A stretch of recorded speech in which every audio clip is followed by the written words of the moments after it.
Tu prépares le DELF B1 et tu veux améliorer ton expression orale sur la technologie. Dans cette vidéo, tu trouveras 29 dialogues sur des sujets variés comme l'intelligence artificielle, l'éducation en ligne, la robotisation et la protection des données.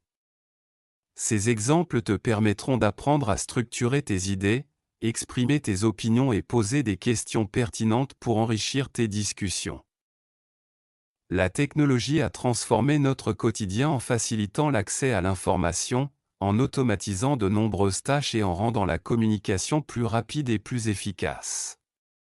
Cependant, cette dépendance croissante aux outils numériques pose aussi des problèmes, notamment en ce qui concerne la protection des données personnelles et l'isolement social.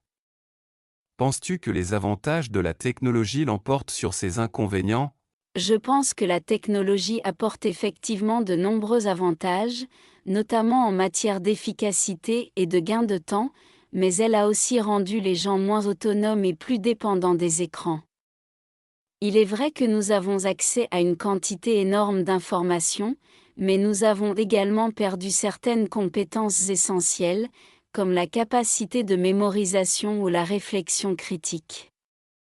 À ton avis, comment pourrions-nous profiter des avancées technologiques tout en minimisant leurs effets négatifs ? L'intelligence artificielle a déjà commencé à remplacer les travailleurs humains dans de nombreux secteurs, notamment dans l'industrie, le commerce et même les professions intellectuelles comme la traduction ou la comptabilité.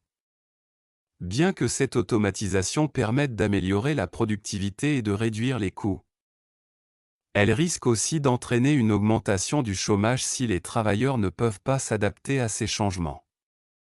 D'après toi, comment les gouvernements peuvent-ils aider les travailleurs à s'adapter à cette nouvelle réalité ? Je pense que les gouvernements doivent mettre en place des programmes de formation pour aider les travailleurs à acquérir de nouvelles compétences adaptées aux métiers de demain, notamment dans les domaines de la programmation et de l'analyse de données.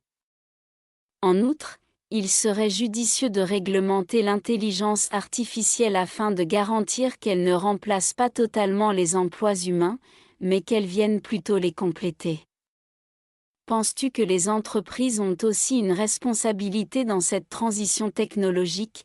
Avec l'essor des smartphones et des réseaux sociaux, il est de plus en plus fréquent de voir des personnes absorbées par leurs écrans plutôt que d'interagir avec leur entourage.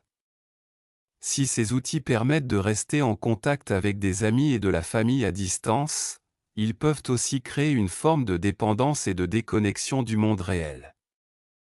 À ton avis, comment pouvons-nous trouver un équilibre entre le numérique et les relations humaines ? Il est important d'établir des règles personnelles, comme limiter l'utilisation des écrans pendant les repas ou privilégier les rencontres en face à face. Les parents et les écoles ont aussi un rôle essentiel à jouer en sensibilisant les jeunes à une utilisation responsable de la technologie.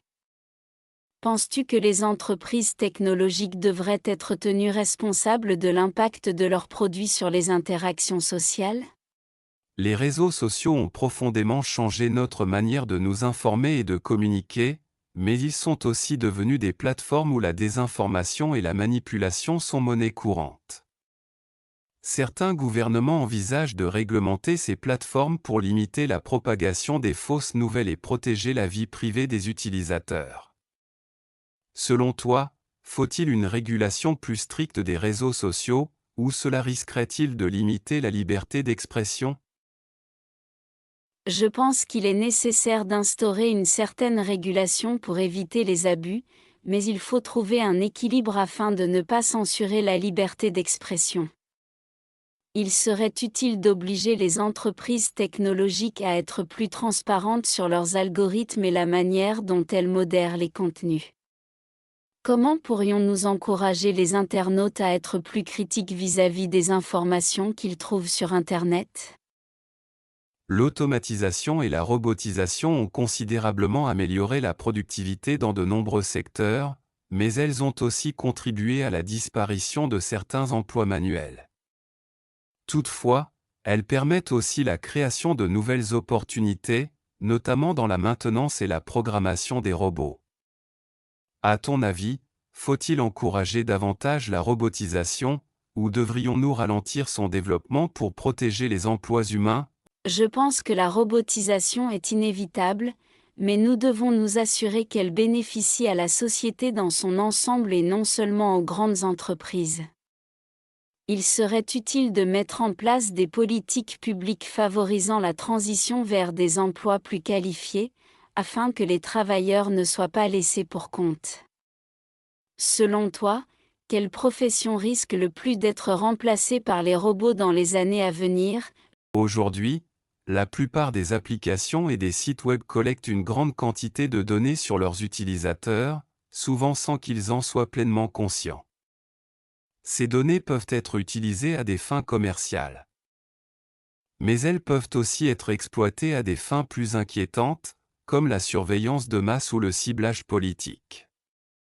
Penses-tu que nous avons encore un véritable contrôle sur notre vie privée à l'ère numérique? Je pense que nous avons perdu une grande partie de notre vie privée, car il est devenu presque impossible d'utiliser Internet sans laisser de traces.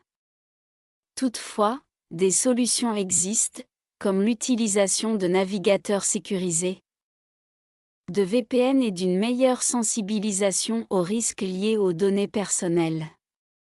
À ton avis, les gouvernements devraient-ils imposer des règles plus strictes pour protéger les citoyens contre l'exploitation de leurs données? L'introduction de nouvelles technologies dans le monde du travail a permis d'automatiser de nombreuses tâches répétitives, ce qui a considérablement augmenté la productivité dans certains secteurs.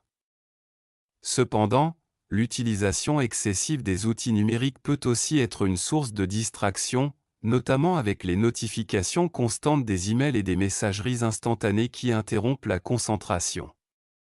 Penses-tu que la technologie nous rend réellement plus productifs? Ou au contraire, ralentit-elle notre capacité de travail en nous surchargeant d'informations inutiles? Je pense que la technologie peut être un outil formidable pour améliorer l'efficacité, à condition d'être utilisée de manière disciplinée et structurée, par exemple en limitant les interruptions et en mettant en place des plages horaires sans notification.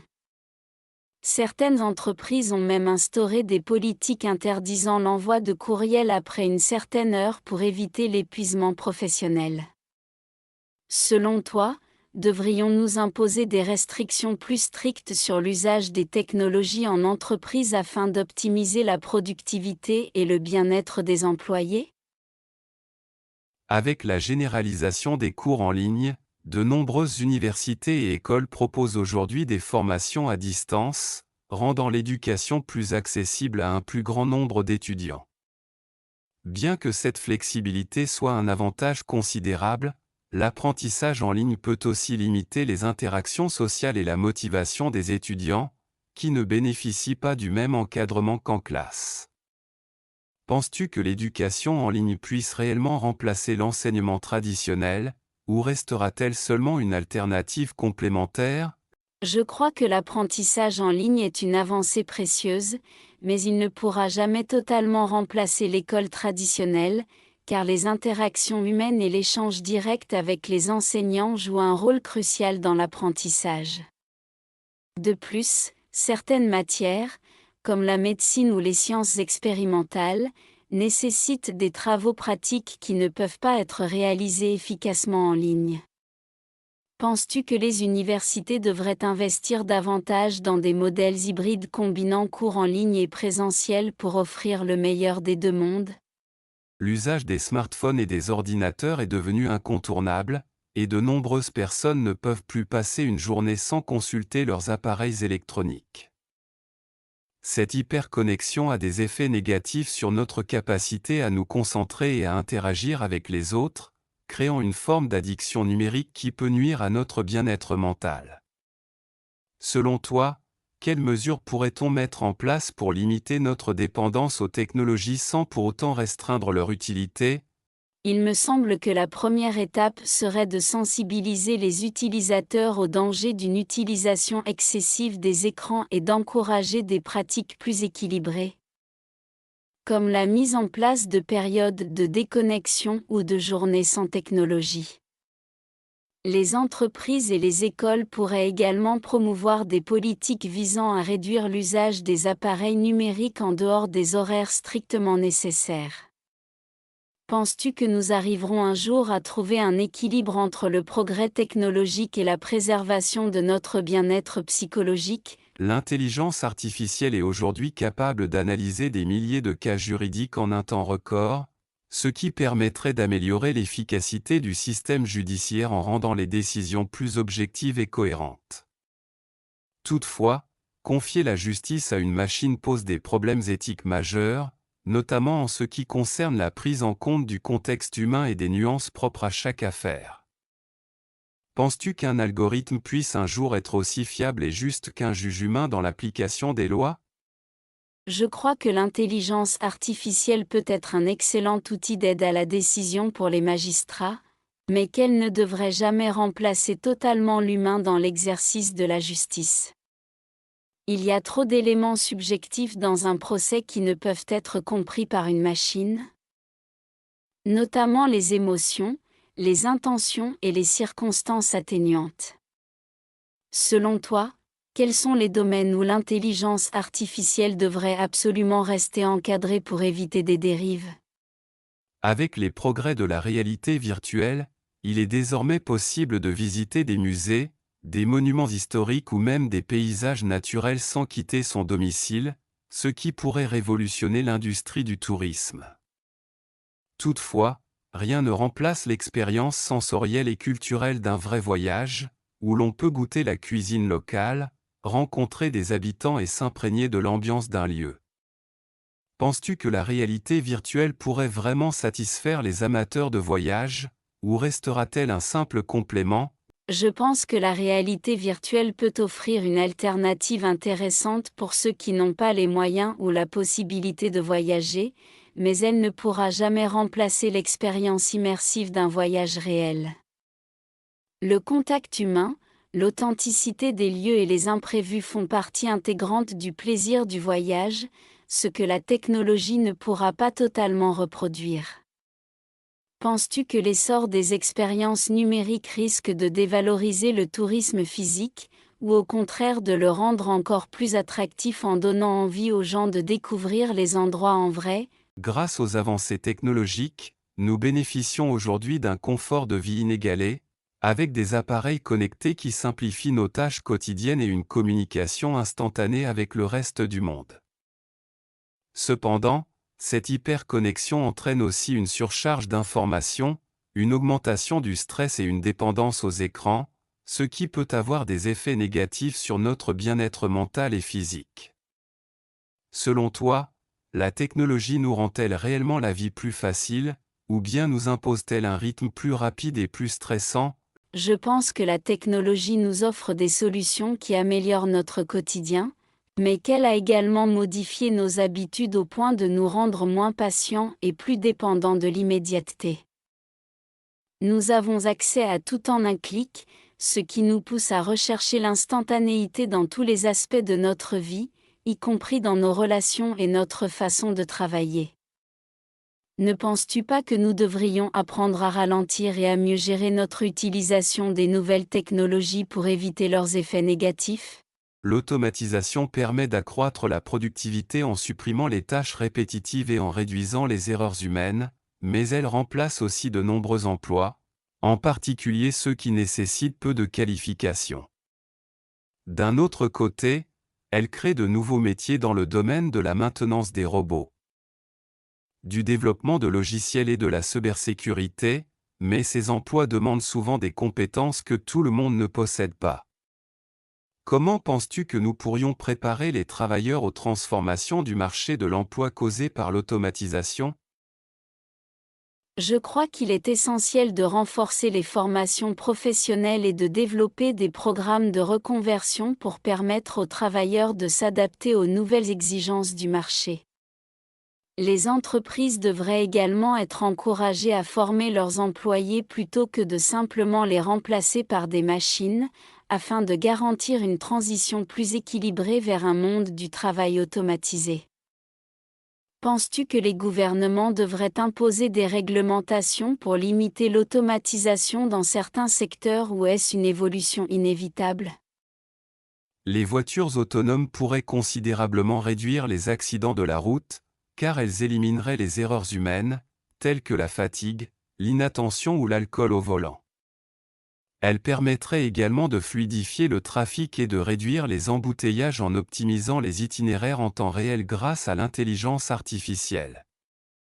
Toutefois, de nombreuses personnes s'inquiètent des risques liés aux failles technologiques et aux décisions éthiques que ces véhicules devront prendre en cas d'accident inévitable. Selon toi, ces préoccupations sont-elles justifiées?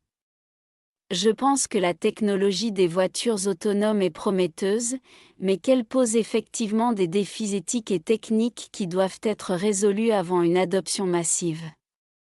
Si un accident est inévitable, comment une intelligence artificielle peut-elle décider qui protéger en priorité, et comment éviter qu'un piratage informatique ne mette en danger des millions de passagers? Ne crois-tu pas qu'il serait préférable d'intégrer progressivement cette technologie aux côtés des conducteurs humains plutôt que d'imaginer une transition brutale vers une conduite entièrement autonome? La reconnaissance faciale est un outil puissant qui peut être utilisé pour renforcer la sécurité publique. Retrouver des personnes disparues ou encore faciliter l'identification dans les aéroports et les bâtiments gouvernementaux. Cependant, elle pose un problème majeur en matière de respect de la vie privée, car elle permet une surveillance de masse qui pourrait être exploitée à des fins politiques ou commerciales. Penses-tu que nous devrions limiter son utilisation pour éviter des dérives, ou est-ce un progrès indispensable pour la sécurité? Je pense que la reconnaissance faciale peut être utile si elle est strictement encadrée par des lois garantissant qu'elle ne soit pas utilisée de manière abusive par les gouvernements ou les entreprises. Il est essentiel de trouver un équilibre entre sécurité et respect des libertés individuelles, car une surveillance excessive pourrait créer une société où les citoyens perdent leur anonymat et leur droit à la vie privée. Crois-tu que la majorité des gens sont conscients des dangers de cette technologie, ou acceptent-ils passivement ces innovations sans réfléchir aux conséquences? Avec l'essor des technologies numériques, de plus en plus de consultations médicales se font en ligne, ce qui permet aux patients d'avoir un accès rapide à un médecin sans se déplacer. Cette avancée est particulièrement bénéfique pour les personnes vivant dans des zones rurales ou pour celles qui ont des difficultés à se déplacer. Mais elle ne permet pas un diagnostic aussi précis qu'un examen physique en cabinet. Penses-tu que la télémédecine est une solution efficace pour l'avenir, ou doit-elle rester un complément aux consultations traditionnelles? La télémédecine est un excellent complément, mais elle ne pourra jamais remplacer totalement les consultations en présentiel, car certains examens nécessitent une interaction physique entre le médecin et le patient. Toutefois, dans certains cas, elle peut être utile pour des suivis médicaux ou pour des conseils rapides sans nécessité de déplacement. Crois-tu que l'évolution de la technologie pourrait un jour permettre aux médecins de réaliser des examens physiques à distance grâce à des appareils connectés? Les assistants vocaux, comme Alexa ou Google Assistant, facilitent la gestion du quotidien en permettant de contrôler son domicile à distance, d'obtenir des informations instantanément et de gérer son emploi du temps. Cependant, il pose aussi des questions importantes sur la vie privée, car ces appareils enregistrent en permanence ce que nous disons et peuvent stocker des informations sensibles.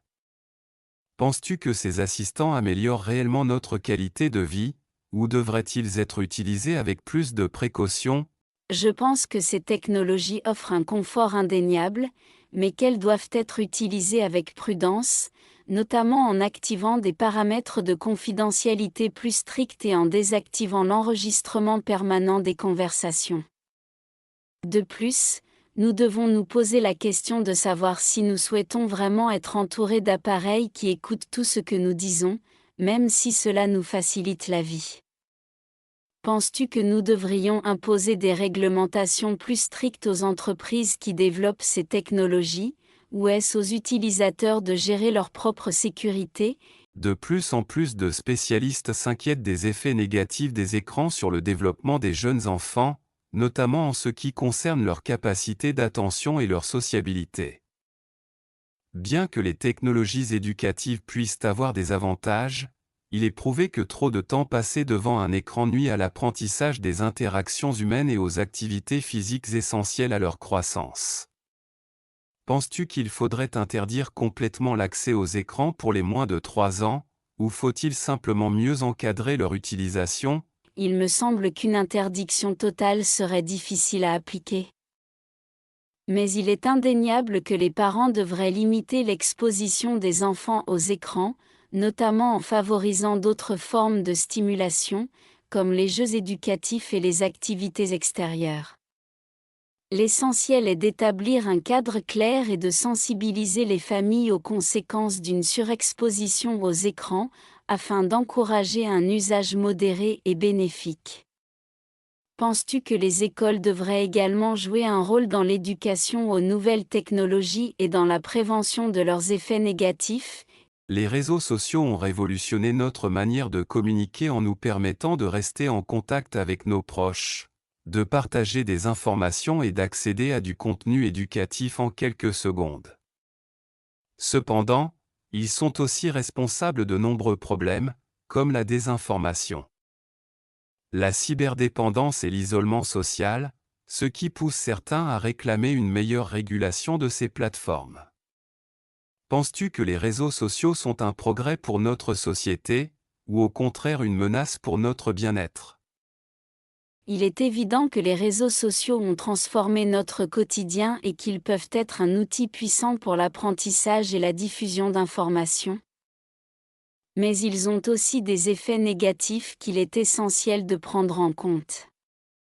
Le problème principal vient du fait que ces plateformes sont conçues pour maximiser le temps passé en ligne, ce qui peut nuire à la santé mentale et à la productivité des utilisateurs. Ne faudrait-il pas imposer des restrictions aux entreprises technologiques pour qu'elles limitent les algorithmes favorisant l'addiction aux écrans? L'intelligence artificielle est déjà capable de proposer des cours en ligne, d'évaluer des devoirs et même de personnaliser l'apprentissage en fonction des besoins de chaque élève, ce qui pourrait améliorer considérablement l'éducation. Cependant, un enseignant ne se contente pas de transmettre des connaissances, il joue aussi un rôle essentiel dans le développement social et émotionnel des élèves, ce qu'aucune machine ne pourra remplacer complètement. Penses-tu qu'il soit envisageable que les professeurs disparaissent au profit de l'intelligence artificielle, ou restera-t-il toujours une place pour l'humain dans l'enseignement?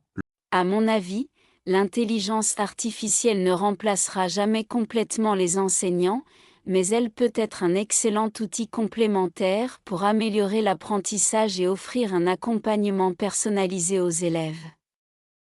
L'interaction humaine est indispensable pour motiver, inspirer et transmettre des valeurs aux étudiants, ce qui ne pourra jamais être totalement reproduit par un programme informatique. Crois-tu que l'école du futur sera entièrement numérique, ou continuerons-nous à privilégier l'enseignement en présentiel malgré les avancées technologiques? Le télétravail offre une flexibilité considérable aux employés en leur permettant d'adapter leurs horaires et de travailler depuis chez eux, ce qui peut améliorer leur qualité de vie et réduire le stress lié au trajet quotidien. Cependant, le manque d'interaction avec les collègues peut engendrer un sentiment d'isolement et nuire à la cohésion d'équipe, rendant la collaboration plus difficile. Penses-tu que le télétravail devrait être généralisé, ou faut-il maintenir un équilibre entre présentiel et distanciel? Je pense que le télétravail est une excellente solution pour certaines professions, mais qu'il ne convient pas à tous les secteurs et à tous les profils de travailleurs, notamment ceux qui ont besoin d'un cadre structurant. Il faudrait sans doute privilégier un modèle hybride, où les employés peuvent alterner entre travail à distance et présence au bureau, afin de bénéficier à la fois de la flexibilité et du lien social. Penses-tu que le télétravail risque d'entraîner une déshumanisation du monde du travail, ou qu'il pourrait au contraire améliorer les conditions de travail des employés, Certains établissements ont déjà mis en place une interdiction des téléphones portables en classe, afin d'améliorer la concentration des élèves et de réduire les distractions causées par les réseaux sociaux et les jeux en ligne. Cependant, les téléphones peuvent aussi être utilisés comme outils pédagogiques, permettant aux élèves d'accéder rapidement à des informations et de développer leur autonomie dans l'apprentissage. Penses-tu que l'interdiction totale des téléphones est une bonne idée, ou faudrait-il plutôt encadrer leur utilisation en classe? Plutôt que d'interdire complètement les téléphones, il serait plus judicieux d'éduquer les élèves à un usage responsable et raisonné de ces outils, car ils font désormais partie intégrante de notre société et de notre quotidien.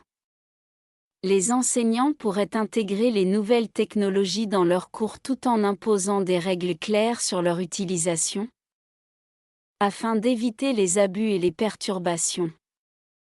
Penses-tu que les adultes donnent toujours le bon exemple en matière d'usage des écrans, ou sont-ils eux-mêmes trop dépendants des nouvelles technologies?